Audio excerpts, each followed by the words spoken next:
ताऊ जलवा कायम है इंडिया गठबंधन का है और उपचुनाव जो हुए हैं 7 राज्यों के 13 सीटों पे एनडीए का सफाया कर दिया इंडिया ने।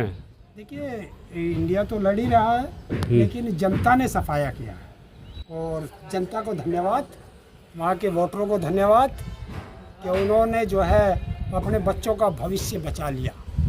बच्चों का भविष्य बचा लिया। बच्चों का भविष्य बचाना ही है, क्योंकि इस सरकारों में तो बच्चों का भविष्य बर्बाद हो रहा है।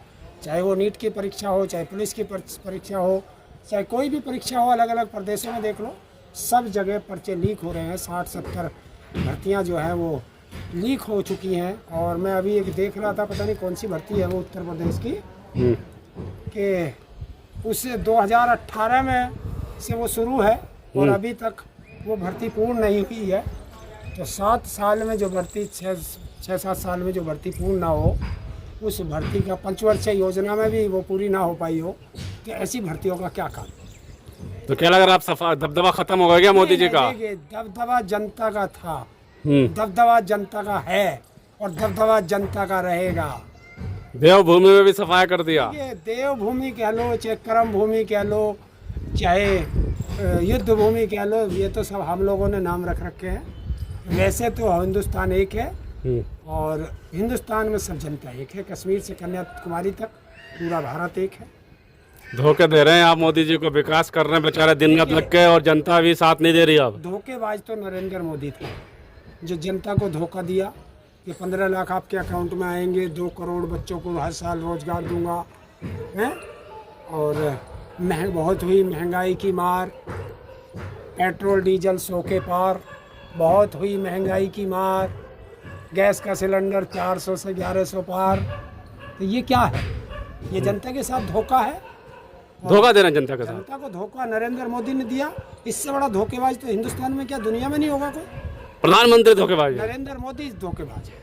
वो तो प्रधानमंत्री तो है। प्रधानमंत्री तो आते जाते रहते हैं, नरेंद्र मोदी तो वही रहेगा।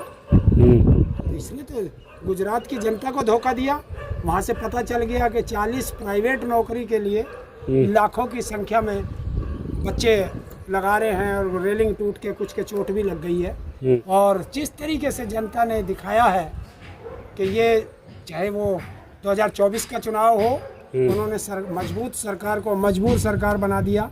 और जैसे अभी ये उपचुनाव हुआ हो, तुरंत इसमें उन्होंने दिखा दिया कि कैसे अब सरकार को धोते हैं जनता। और अभी आप देखना, जब उत्तर प्रदेश में 10 विधानसभाओं के उपचुनाव होंगे, उसमें भी इंडिया गठबंधन और उत्तर प्रदेश की जनता ही जीतेगी।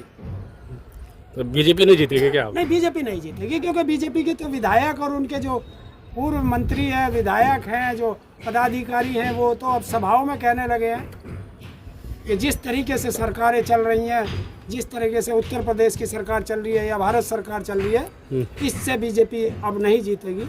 2027 में अखिलेश यादव जीतेंगे, इंडिया गठबंधन जीतेगा, ये वो कह रहे हैं। तो जो अब पता चल गया ना, जब जहाज डूबता है तो सबसे पहले चूहे भागते हैं। चूहे भागते हैं। तो जब बीजेपी का जहाज डूब रहा है तो अब विधायक सांसद भाग रहे हैं। चूहे कहते हैं कि विधायक सांसदों को। उदाहरण होता है। अच्छा, उदाहरण होता है कि बीजेपी रूपी जो जहाज है उसके चूहे ही तो होते हैं ये लोग।